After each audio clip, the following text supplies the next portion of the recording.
جس کو اللہ پسند کرتا ہے اس کی زبان پر یہ تسبیح جاری کر دیتا ہے۔ حضرت محمد صلی اللہ علیہ وسلم نے فرمایا، یہ تسبیح زیادہ سے زیادہ پڑھو۔ محترم ناظرین، ہمارا آج کا وظیفہ ایک تسبیح کا وظیفہ ہے۔ حضرت محمد صلی اللہ علیہ وسلم نے فرمایا کہ یہ تسبیح زیادہ سے زیادہ پڑھو، کیونکہ اللہ تعالیٰ کو یہ تسبیح بہت پسند ہے، اور اللہ تعالیٰ اپنے خاص بندوں کو یہ تسبیح پڑھنے کی توفیق عطا فرماتا ہے۔ اللہ تعالیٰ جس بندے کو پسند کرتا ہے اس کی زبان پر یہ تسبیح جاری کر دیتا ہے، اور اللہ تعالیٰ اس کی تمام جائز خواہشات کو پورا کرتا ہے۔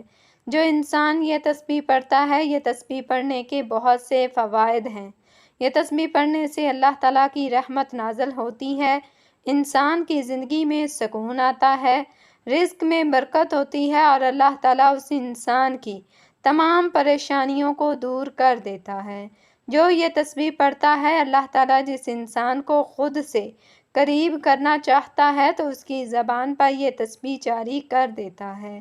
ایسی تسبیح جب کوئی بندہ اس کو پڑھتا ہے تو اللہ پاک اس پر بہت زیادہ رحم فرماتا ہے، اس پڑھنے والے پر رحمت کی بارش برساتا ہے، اپنے فضل کی بارش برساتا ہے۔ اللہ پاک ارشاد فرماتے ہیں کہ جب میرا بندہ یہ تسبیح پڑھتا ہے، میں اس پر آسمان سے خوب رحمتیں نازل کرتا ہوں اور اسے خوب پے در پے مال اور اولاد میں ترقی دیتا ہوں، اور جنت میں بے بہا نعمتیں دوں گا۔ تو جسے اللہ کی خوشنودی حاصل کرنی ہے، اللہ کے قریب ہونا ہے، اللہ کا لاڈلا بننا ہے، اللہ کا سب سے پیارا بندہ بننا ہے، تو یہ تسبیح لازمی پڑھیں۔ یہ وہ تسبیح ہے جو آپ کی زندگی سے تمام پریشانیوں کو، فکروں کو، بیماریوں کو انشاءاللہ ہمیشہ کے لیے ختم کر دے گی۔ اس تسبیح کو پڑھنے سے اللہ تعالیٰ صحت، اولاد، عزت، دولت، طاقت، ہر چیز سے نوازے گا۔ جس بندے کو اللہ تعالیٰ یاد کرتا ہے تو اسے توبہ کی توفیق دیتا ہے کہ بندہ میری طرف رجوع کرے، اور اس کی زبان پر یہ تسبیح جاری کر دیتا ہے۔ اللہ تعالیٰ نے انسان کو اشرف المخلوقات بنایا، یعنی سوچنے سمجھنے کی صلاحیت دی، صحیح اور غلط کی آگاہی دی۔ جب یہ انسانی عقل پر نظر ہے کہ وہ سیاہ کرتا ہے یا سفید، لیکن انسان خطا کا پتلا ہے، اور اللہ ہمیشہ اپنے بندوں کے ساتھ رحم کا معاملہ کرتا ہے، اس لیے اس نے مسلمانوں کے لیے ہدایت کا راستہ بھی کھلا رکھا، تاکہ اگر کوئی مسلمان گناہ کا مرتکب ہو جائے تو توبہ استغفار سے فلاح کا راستہ پا سکے۔ تو یہ تسبیح سبحان اللہ و بحمدہ کی ہے۔ یہ جملہ اللہ کو بہت پسند ہے۔ اپنے گناہوں سے توبہ اور اللہ سے اپنی بخشش طلب کرتا ہے تو اللہ پاک بہت زیادہ خوش ہوتے ہیں، اس کے لیے اپنی رحمت کے بند دروازے کھول دیتے ہیں، پھر اسے اتنا عطا فرماتے ہیں جو اس کے وہم و گمان سے بڑھ کر ہوتا ہے۔ حضور پاک صلی اللہ علیہ وسلم کا فرمان ہے کہ یہ تسبیح زیادہ سے زیادہ پڑھو، کیونکہ اس تسبیح کے پڑھنے والے سے اللہ تعالیٰ خوش ہوتا ہے۔ ناظرین، استغفار ایک بڑی عبادت ہے جس کا شرف اللہ سبحانہ و تعالیٰ نے اپنے بندوں کو عطا کیا ہے۔ اللہ تعالیٰ کے نبی مکرم حضرت محمد صلی اللہ علیہ وسلم نے خود اپنے اوپر استغفار کو لازم کر رکھا تھا، تو پھر دیگر مسلمانوں کا کیا حال ہوگا؟ استغفار کرنے والوں کو اللہ کی محبت ملتی ہے، اور اللہ مغفرت مانگنے والوں اور استغفار کرنے والوں پر بڑا ہی کرم فرمانے والا ہے۔ استغفار کے معنی مغفرت کی طلب کے ہیں، اور مغفرت کے معنی گناہوں کی پردہ پوشی اور ان کے شر سے بچاؤ ہے۔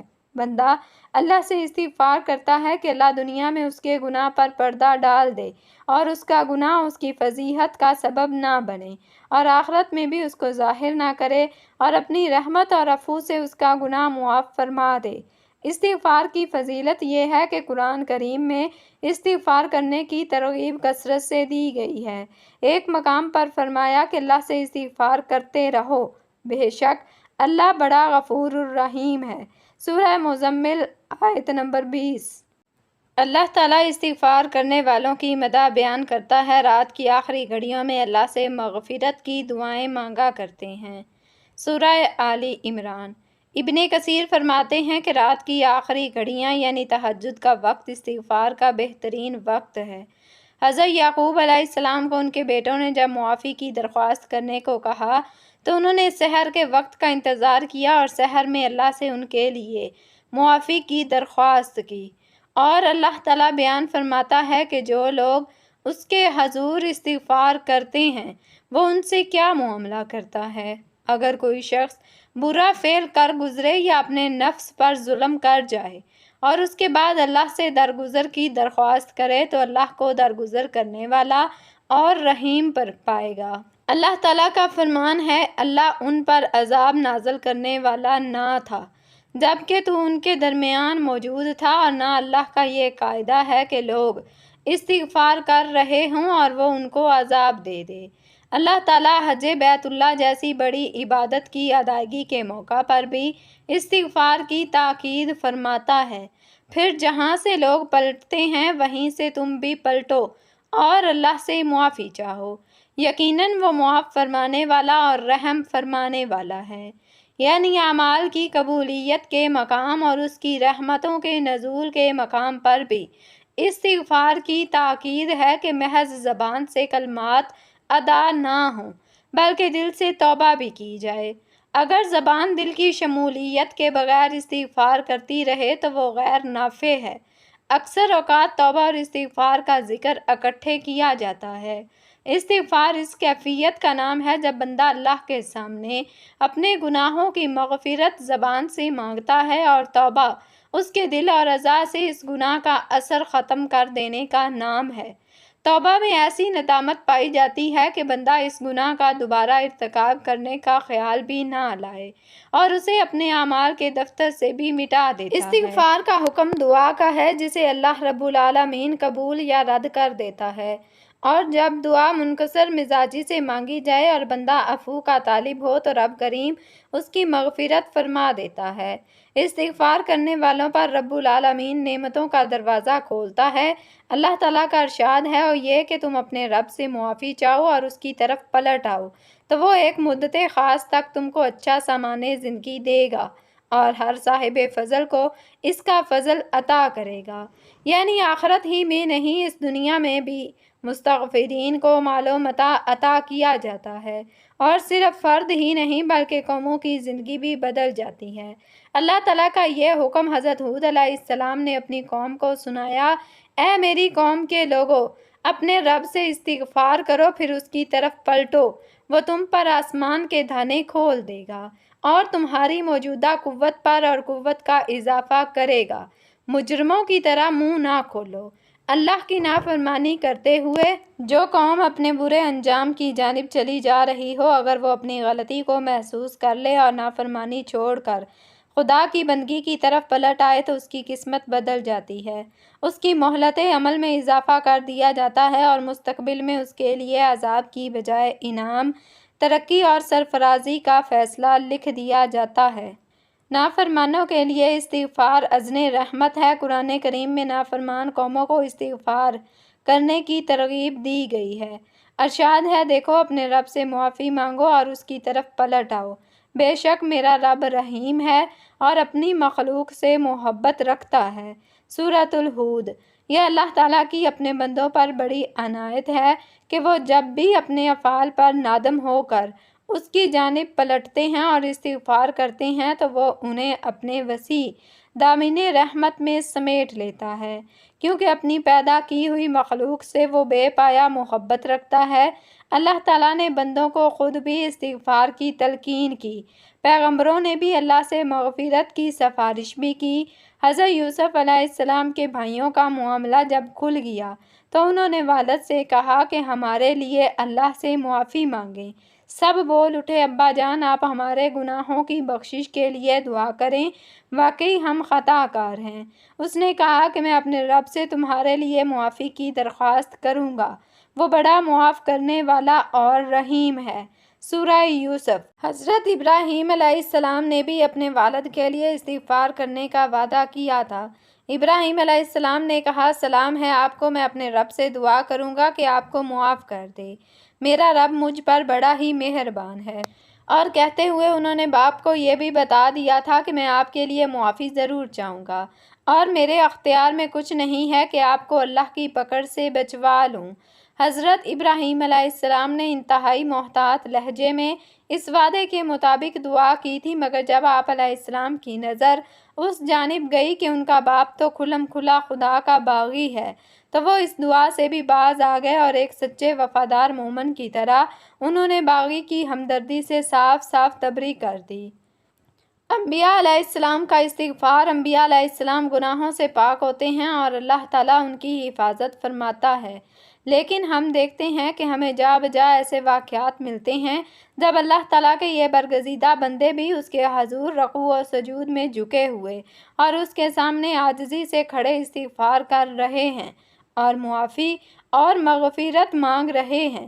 حضرت آدم اور حوا علیہ السلام جنت کا پھل کھانے کے بعد اللہ سے مغفرت کے کلمات سیکھ کر دعا مانگتے ہیں، اے رب، ہم نے اپنے اوپر ستم کیا، اب اگر تو نے ہم سے درگزر نہ فرمایا اور رحم نہ کیا تو یقیناً ہم تباہ ہو جائیں گے۔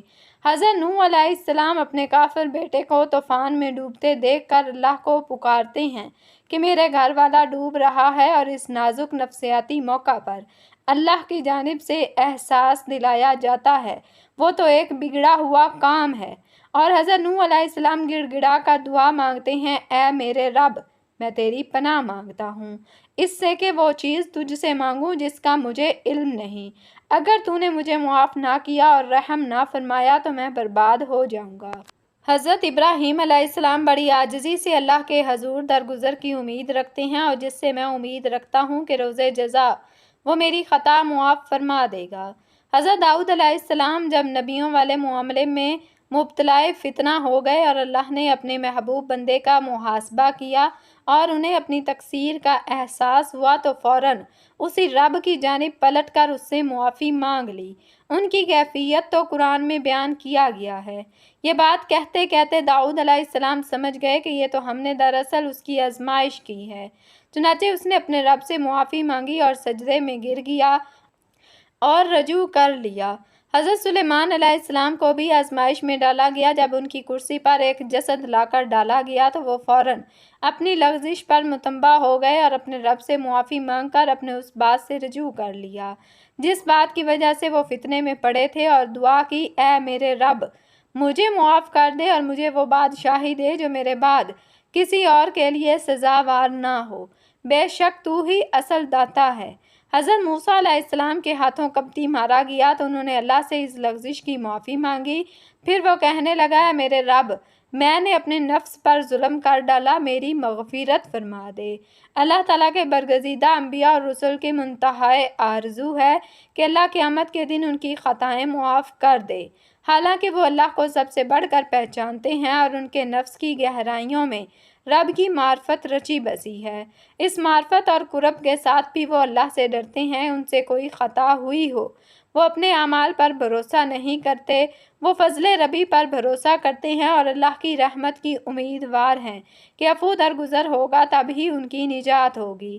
اس شعور کے مطابق عمل کی قیمت بہت ہی کم ہے اور مغفرت کی قیمت زیادہ ہے۔ اگر اللہ تعالیٰ کے ان برگزیدہ بندوں کا یہ حال ہے تو پھر ایک مومن کو اپنے رب سے کس قدر مغفرت مانگنے کی ضرورت ہے۔ حدیث میں نبی کریم صلی اللہ علیہ وسلم نے استغفار کی بہت فضیلت بیان فرمائی ہے۔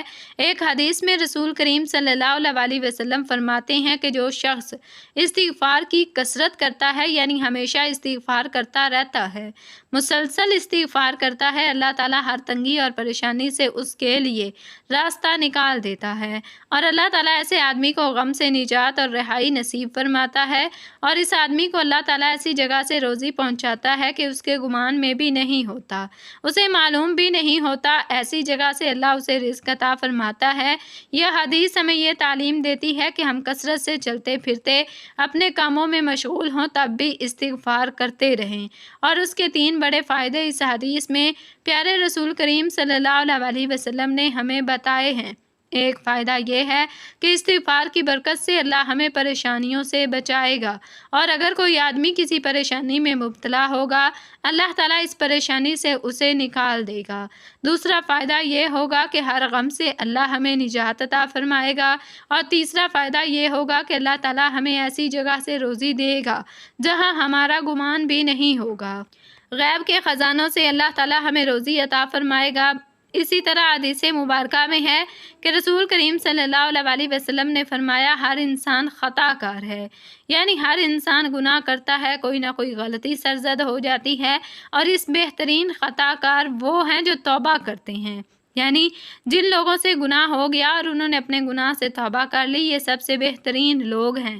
اگر انسان گناہ سے توبہ نہیں کرتا بلکہ بار بار گناہ کرتا رہتا ہے تو اس کا دل سیاہ ہو جاتا ہے۔ جو بندہ گناہوں سے سچی توبہ کرتا ہے اور اپنی توبہ پر قائم رہتا ہے، اللہ تعالیٰ اس کے تمام گناہوں کو معاف کر دیتا ہے۔ ایک حدیث میں آپ صلی اللہ علیہ وسلم فرماتے ہیں، گناہوں سے صحیح اور پختہ توبہ کرنے والا شخص ایسا ہے کہ گویا اس نے گناہ کیا ہی نہ ہو۔ اللہ تعالیٰ ہمیں توبہ و استغفار کی کثرت کرنے کی توفیق عطا فرمائے، آمین۔ ناظرین، کچھ اذکار ایسے ہوتے ہیں جو صرف زبان سے نہیں بلکہ دل سے ادا ہوتے ہیں، اور ایسے الفاظ جب کسی بندے کی زبان پر خود بخود جاری ہونے لگیں تو سمجھ لیں کہ رب اس سے راضی ہے، اسے پسند کرتا ہے، اس کے نور سے بھر رہا ہے۔ بہت کم لوگ ایسے ہوتے ہیں کہ جن کی زبان پر یہ خاص تسبیح ہر وقت جاری رہتی ہے، اور حیرت کی بات یہ ہے کہ یہ وہ لوگ ہوتے ہیں جنہیں خود بھی خبر نہیں ہوتی کہ ان کی زبان اللہ کے ذکر سے کتنی تر ہو چکی ہے۔ یہ تسبیح عام نہیں، یہ اس بندے کی پہچان ہے جسے اللہ نے اپنی قربت عطا کر دی ہو، اور نبی کریم صلی اللہ علیہ وسلم نے ایسے لوگوں کے بارے میں وہ الفاظ فرمائے جو دل کو ہلا کر رکھ دیتے ہیں۔ اگر آپ بھی چاہتے ہیں کہ دل کو سکون، روح کو طمانینت اور زندگی میں وہ روحانی روشنی نصیب ہو جو صرف اللہ کے خاص بندوں کو ملتی ہے، تو یہ باتیں آپ کے لیے ایسے لوگوں کی زندگی میں عجیب سی سکون والی کیفیت آ جاتی ہے، جیسے ہر الجھن میں بھی ایک اطمینان، ہر دکھ میں بھی ایک امید، اور ہر پریشانی میں بھی دل کے اندر سے آواز آتی ہے کہ رب میرے ساتھ ہے، مجھے اکیلا نہیں چھوڑے گا۔ لوگ حیران ہوتے ہیں کہ یہ کیسا سکون ہے، لیکن وہ خود نہیں جانتے کہ ان کی زبان پر جو ذکر جاری ہے وہی ان کی دعاؤں کی قبولیت کا راز ہے۔ وہ ہر بات میں اللہ کو یاد کرتے ہیں، نہ دکھ میں شکوہ کرتے ہیں، نہ خوشی میں غفلت۔ ان کی خاموشی بھی تسبیح بن جاتی ہے اور ان کا چلنا پھرنا بھی عبادت بن جاتا ہے۔ ایسے بندے جب کسی محفل میں بیٹھتے ہیں تو ان کی موجودگی سے دل کو سکون ملتا ہے، جیسے روشنی کی کرن دلوں کو چھو جائے۔ ان کی دعائیں صرف اپنے لیے نہیں بلکہ امت کے لیے ہوتی ہیں۔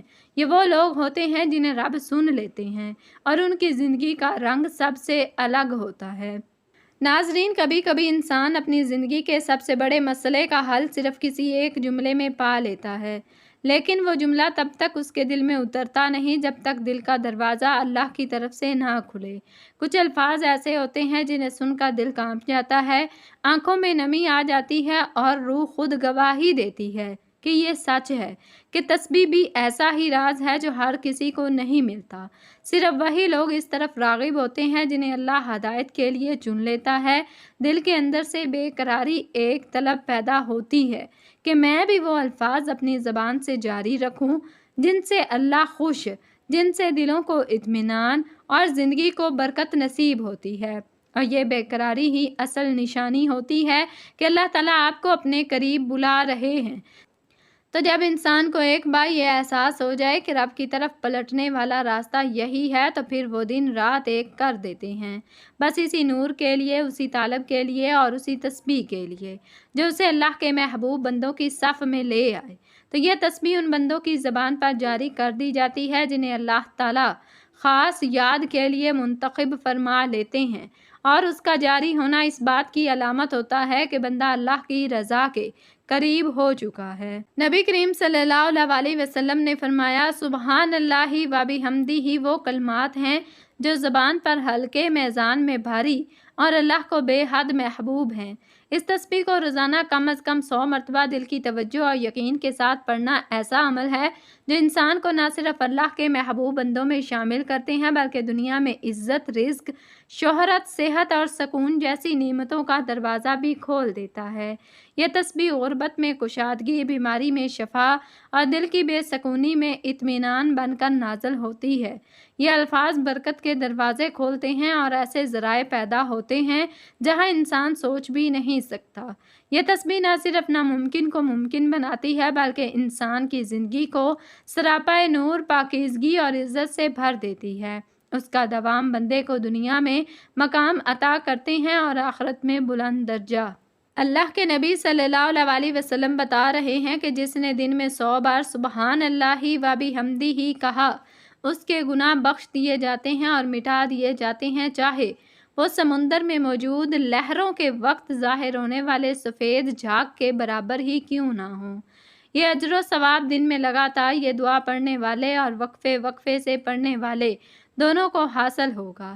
ایک صحابی رضی اللہ تعالیٰ عنہ خدمت اقدس صلی اللہ علیہ وسلم میں حاضر ہوئے اور عرض کیا، دنیا نے مجھ سے پیٹھ پھیر لی۔ فرمایا، کیا وہ تسبیح تمہیں یاد نہیں جو تسبیح ہے ملائکہ کی، فرشتوں کی، اور جس کی برکت سے روزی دی جاتی ہے؟ خلق دنیا یعنی مخلوق آئے گی تیرے پاس ذلیل و خوار ہو کر، دن بھر میں کم از کم 100 بار کہا کر سبحان اللہ و بحمدہ۔ ناظرین، سبحان اللہ و بحمدہ اور استغفر اللہ پڑھنے والا بندہ اللہ کو بہت ہی زیادہ پیارا لگتا ہے۔ تو جب آپ یہ تسبیح پڑھیں گے تو سوچیں اللہ اس بندے سے کتنا زیادہ خوش اور راضی ہوگا، اللہ پاک کو وہ بندہ کتنا پیارا لگے گا۔ پھر جب آپ اللہ پاک سے اپنی حاجت کے لیے دعا کریں گے تو ایسا ہو سکتا ہے کہ آپ کی حاجت پوری نہ ہو، بلکہ اللہ پاک تو خود فرماتا ہے، اے میرے بندے، مانگ، تجھے کیا چاہیے؟ جو کچھ بھی مانگے گا انشاءاللہ میرا مالک آپ کو دے گا، دنیا کی ہر چیز آپ کے قدموں میں ہوگی۔ بس آپ نے پورے یقین سے کسی بھی نماز کے بعد یہ عمل کرنا ہے۔ یہ وظیفہ پڑھنے سے پہلے آپ نے درود پاک پڑھنا ہے۔ اللہم صلی علی محمد وعلی آل محمد کما صلیت علی ابراہیم وعلی آل ابراہیم انکا حمید مجید۔ اللہم بارک علی محمد وعلی آل محمد کما بارکت علی ابراہیم وعلی آل ابراہیم انکا حمید مجید۔ درود پاک پڑھنے کے بعد آپ نے کم از کم 100 مرتبہ سبحان اللہ و بحمدہ اور 100 مرتبہ استغفر اللہ لازمی پڑھنا ہے، اور اگر کثرت کے ساتھ پڑھنا ہے تو پھر 300 مرتبہ لازمی پڑھیے گا، یعنی کہ 3 تسبیح سبحان اللہ و بحمدہ کی پڑھ لیں، اور اس کے بعد آپ نے سورۃ الفاتحہ 11 مرتبہ پڑھنی ہے۔ آخر میں پھر آپ نے دوبارہ درود پاک پڑھ لیں جو شروع میں پڑھا تھا۔ میری اللہ تعالیٰ سے دعا ہے کہ اللہ ہمیں بھی اپنے بندوں میں شامل فرمائے جن کی زبان پر تیرا ذکر خود بخود جاری رہتا ہے۔ ہمیں بھی اپنے ان خاص بندوں میں لکھ دے جنہیں تو پسند فرماتا ہے۔ ہمارے دلوں کو اپنی یاد سے آباد کر، ہماری زندگی کو اپنی رضا سے بھر دے، دنیا اور آخرت میں ہمیں ان بلند مرتبوں پر فائز فرما جو صرف تیرے محبوب بندوں کو عطا ہوتے ہیں۔ آمین یا رب العالمین۔ ناظرین، اگر ویڈیو اچھی لگی ہے تو اسے آپ نے لائک کرنا ہے، شیئر کرنا ہے، اور کمنٹس میں اللہ تعالیٰ کے 99 ناموں میں سے ایک نام ضرور لکھنا ہے۔ جزاکم اللہ خیرا کثیرا۔ السلام علیکم ورحمۃ اللہ وبرکاتہ۔